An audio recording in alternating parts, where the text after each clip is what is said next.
Ability signifying impact a ship's stability. 15 causes a losses of buoyancy, reduce the ship omitacentric height, and can lead into increased draft and trim. Permeability, the percentage of a compartment's volume that can be trust determines how much buoyancy is lost during bilging. For this affect the ship's stability, particularly its essential stability and resistance to exercise like capsizing. Increased draft and trim. The lower buoyancy can lead to increase the ship's overall draft, vertical distance between the waterline and the bottom of the hull. If the blades compartment is not centrally located, the ship can also experience a trim change, bow or stern sinking, reduced metacentric height. The influx of water raises the ship's center of gravity and lowers the metacentric height.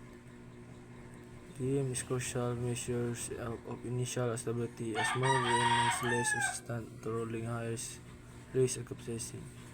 Permeability definition. Permeability refers to the fraction of the compartment volume that can be flooded with water.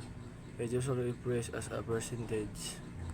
Impact on buoyancy loss. A compartment with high permeability will lose more buoyancy when built than one with low permeability.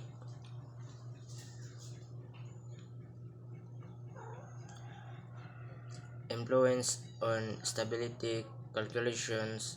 Permeability is a crucial factor in calculation used to determine the impact of building on a ship's stability and importance in design. Permeability is considered during ship design to ensure the ship's survivability and stability in the event of damage.